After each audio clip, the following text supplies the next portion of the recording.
तो episode start होता है मेन कैरेक्टर मियो को दिखाते हुए। वो चेरी ब्लॉसम के ट्री के नीचे खड़ी होकर बता रही थी कि पेड़ से गिरती इन पत्तियों की तरह उसके आंखों से आंसू भी कुछ इसी तरह से गिरते हैं। खुशी क्या होती है उसे मालूम ही नहीं, क्योंकि उम्मीद की हर एक किरण हमेशा उसकी नजरों से गायब हो जाती है। उसने अपनी जिंदगी बस इसी बात को मानकर गुजार ली कि शायद उसका कोई अस्तित्व ही नहीं है इस दुनिया में, लेकिन बस उस दिन तक जब तक वो उससे नहीं मिली थी। सीन शिफ्ट हो जाता है और हम देखते हैं कि मियो अपने घर में थी। उसकी बहन काया उस पर चाय फेंक कर कहती है ये तो बहुत कड़वी है, जाओ फिर से बना कर लाओ। मियो झुककर उससे माफी मांग रही थी। तभी उसकी माँ कहती है कि जाओ अब चाय बना कर भी लाओ, सिर्फ झुकने से काम नहीं चलेगा। मियो के कमरे से जाते ही ये दोनों माँ बेटी आपस में बातें करने लग जाती हैं और इनकी बातों से हमें पता चलता है कि ये माँ बेटी सौतेली हैं। शिनिची जो कि मियो के पिता हैं, उन्होंने दूसरी शादी की है और मियो की मॉम की डेथ हो चुकी है। अगली सीन में हम देखते हैं कि तात्सुई नाम के एक आदमी मियो के घर पहुंचते हैं उसके पिता से बात करने। उनके आने की खबर सुनते ही घर की नौकरानियां आपस में बातें करने लगती हैं कि जरूर तात्सुई शादी का प्रपोजल लेकर आए हैं। वैसे भी दोनों लड़कियों की शादी की उम्र हो गई है, लेकिन लगता है कि मास्टर शिनिची काया की पहले शादी करने वाले हैं। पीछे यार्ड में खड़ी मियो सारी बातें सुन रही थी। इतने पर ही एक बूढ़ी सी मेड आती है और उन लड़कियों को डांटते हुए कहती है कि अगर तुम दोनों की खुसर पुसर हो गई हो तो काम पर ध्यान दो। मियो पीछे यार्ड में झाड़ू लगा रही थी। तभी वहाँ पर एक लड़का आता है। तो इस लड़के का नाम है कोजी और ये तात्सुई का बेटा है। कोजी कहता है मेरे पिता को तुम्हारे पिता से कोई बात करनी थी तो मैं भी उनके साथ आ गया, लेकिन मेरे आने का मकसद तो तुमसे मिलना था। कोजी की बात सुनकर मियो मुस्कुरा रही थी। फिर दोनों अब वहीं गार्डन में एक साथ बैठे होते हैं। कोजी कहता है मियो अपना हाथ आगे करो। मियो वैसा ही करती है। कोजी कैंडी निकाल कर उसके हाथ में रख देता है और बताता है कि ये बहुत टेस्टी होती है। जब मैंने पहली बार टेस्ट की थी ना तो मैं बिल्कुल इसके टेस्ट में खो गया था। मियो भी जब उस कैंडी को टेस्ट करती है तो वो उसे बहुत पसंद आती है। कोजी कहता है अगर ये खाकर तुम्हारे चेहरे पर मुस्कुराहट आ सकती है तो मैं तुम्हारे लिए फिर से लेकर आऊंगा। फिर कोजी कहता है कि काश हम इसी तरह से एक साथ और भी वक्त बिता सकते हैं। मियो मैं तुम्हारी मदद करना चाहता हूँ। मियो कहती है शुक्रिया तुम्हारा, तुम हमेशा मुझे बचा लेते हो। कोजी कहता है मैं हमेशा बस तुम्हें इसी तरह से मुस्कुराते हुए देखना चाहता हूँ। यहाँ पर हुई इनकी बातों से हमें साफ समझ आ रहा था कि दोनों ही एक दूसरे को पसंद करते हैं। खैर अब रात को काया डिनर के बाद अपने पिता से कुछ नए कपड़ों की जिद कर रही थी और उसके पिता उसे दिलाने के लिए मान भी जाते हैं। वहीं मियो खाने के बाद के बर्तन ले जा रही थी। तभी उसके पिता उसे रोक कर पूछते हैं कि आज तुम दिन में क्या कर रही थी। मियो जवाब देती है कि वो घर के आसपास की सफाई कर रही थी। उसके पिता कहते हैं कि कल और परसों तुम कहीं बाहर नहीं जाओगी, तुम्हें घर में ही रहना है। रात को अब मियो अपने कमरे में थी और वो सोच रही थी कि उन्होंने मुझे हमेशा एक सर्वेंट की तरह घर में ही तो रखा है, मैं घर से बाहर कभी नहीं गई, तो उन्होंने मुझे घर में रुकने के लिए क्यों कहा। अब अगले दिन मियो सर्वेंट्स के साथ काम कर रही थी। काम करते हुए उसका चेहरा थोड़ा सा गंदा हो गया था। तभी काया अपनी मॉम को ढूंढते हुए किचन में आ जाती है और मियो को देखकर उसका मजाक उड़ाते हुए कहती है कि प्लीज तुम इस हाल में मेहमानों के सामने मत आ जाना। पहले ही तुम सायमोरी परिवार के लिए एक शर्मिंदगी का कारण हो, अब हमें और शर्मिंदा मत करना। अगले सीन में मियो फिर से यार्ड में झाड़ू लगा रही थी। तभी पास से कोजी गुजर रहा था। उसे देखते ही मियो उसके पास जाती है और कहती है आज तुमने वेस्टर्न कपड़े पहन रखे हैं, जल्दी पहनते नहीं हो लेकिन बहुत अच्छे लग रहे हो। वैसे आज तुम यहाँ क्यों आए। कोजी के चेहरे पर उदासी साफ नजर आ रही थी। वो कहता है कि तुम्हारे पिता से कुछ बात करने आया हूँ और फिर वहाँ से चला जाता है।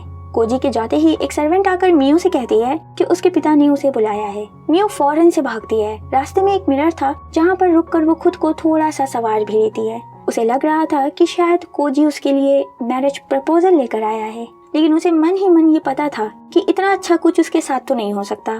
खैर वो कमरे के बाहर पहुंच गई थी और परमिशन लेकर अंदर दाखिल होती है। कमरे के अंदर कोजी और काया एक साथ बैठे थे। मियो भी वहीं कोने में बैठ जाती है। तभी मियो के पिता अनाउंस करते हैं कि उन्होंने काया का रिश्ता कोजी के साथ फिक्स कर दिया है। ये बात सुनकर मियो मन में कहती है कि मैं इसके लिए पहले से ही तैयार थी, मुझे हमेशा एक सर्वेंट की तरह ट्रीट किया गया है, तो कोजी के साथ मेरा रिश्ता कैसे हो सकता है। मियो इस सदमे से बाहर आ पाती तभी उसके पिता कहते हैं कि मैंने फैसला किया है कि तुम इस घर से शादी करके जा रही हो। तुम्हारा रिश्ता कुदो परिवार के बेटे कियोका कुदो के साथ फिक्स कर दिया गया है। काया और कोजी यहीं रहेंगे और सायमोरी परिवार को आगे बढ़ाएंगे। कियोका का नाम सुनकर काया मजाक उड़ाते हुए कहती है वैसे वो बंदा तुम्हारे लिए बिल्कुल सही है, देखना है कि तुम उसकी वाइफ के तौर पर आखिर कितने दिन टिक सकोगी। मियो के पिता कहते हैं जाकर अपना सामान पैक कर लो, कल ही कुदो परिवार के लिए तुम्हें निकलना है। अगली सीन में जब कोजी कमरे से बाहर आता है तो वो देखता है कि मियो बाहर बारिश में खड़ी हुई थी। यहाँ पर हमें फ्लैशबैक दिखाया जाता है जिससे हमें पता चलता है कि कोजी ने अपने पिता के दबाव में आकर इस रिश्ते के लिए हाँ की है। वो इस रिश्ते को करने के लिए बिल्कुल तैयार नहीं था। मियो अपनी मॉम के चेरी ब्लॉसम के ट्री के पास खड़ी होकर अपने मन को शांत कर रही थी। वो बताती है कि इस पेड़ के पास आकर उसे थोड़ा सा सुकून मिलता है, लेकिन अब कल से उसे ये सुकून भी नसीब नहीं होगा क्योंकि वो तो दूर जा रही है।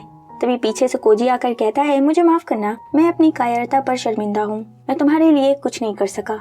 मियो कहती है, तुम्हें माफी मांगने की कोई जरूरत नहीं है, ये तो मेरा बैड लक है और शायद मेरी जिससे शादी होने वाली है उसके साथ ही मुझे खुशी मिल जाए। कोजी कहता है, लेकिन मैं तुम्हें अपने साथ खुश देखना चाहता था क्योंकि मैं तुमसे अपनी बात पूरी कर पाता उससे पहले ही काया आवाज लगाकर बात को बीच में काट देती है। वहीं मियो कोजी से कहती है कि तुम्हारी काइंडनेस के लिए बहुत शुक्रिया और फिर चली जाती है। काया ये देखकर काफी खुश थी।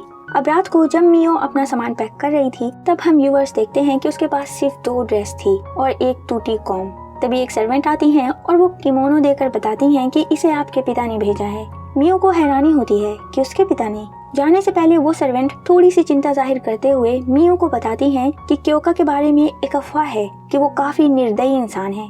अब तक न जाने कितनी लड़कियां उससे दूर भाग चुकी हैं, तो प्लीज आप थोड़ा संभल कर जाइएगा। मियो कहती है, आपका बहुत शुक्रिया। सर्वेंट जी नोटिस करती हैं कि उसके पास एकदम थोड़ा सा ही सामान है। मियो बताती है कि उसकी मॉम की हर एक चीज इस घर से फेंक दी गई, तो उसके पास बस अब यही बचा हुआ है। जाते जाते वो मियो को कुछ खाने के लिए भी देकर जाती हैं। अब अगले दिन मियो अपना थोड़ा सा सामान लेकर कुदो परिवार की तरफ रवाना हो जाती है। इसी दौरान हमें पूरा फ्लैशबैक दिखाया जाता है कि किस तरह से मियो की मॉम की डेथ के बाद उसके पिता ने दूसरी शादी की। शादी के बाद काया हुई और काया के आते ही सारी इम्पोर्टेंस उसे दी जाने लगी। बचपन से ही मियो के साथ एकदम सर्वेंट जैसा बिहेव होता आ रहा था। फिर उसके मॉम का चेरी ब्लॉसम का ट्री भी कटवा दिया जाता है जो कि मियो को काफी अजीज था। धीरे धीरे करके उसकी मॉम की हर एक निशानी ही उस घर से मिटा दी जाती है। अब हम देखते हैं कि मियो कुदो परिवार के घर पहुंच गई होती है। वहाँ पर यूरी नाम की सर्वेंट उसका स्वागत करती हैं। फिर वो मियो को क्योका के पास ले जाती हैं। मियो क्योका को ग्रीट करते हुए कहती है, आई होप कि आप मुझे थोड़ा काइंडली ट्रीट करेंगे। मियो अभी भी झुकी हुई थी। क्योका कहता है, आखिर कितनी देर वो करने का इरादा है तुम्हारा? यूरी कहती है, अब आप उठ जाइए। मियो उठकर जैसे ही क्योका को देखती है तो उसकी आंखें खुली की खुली रह जाती है।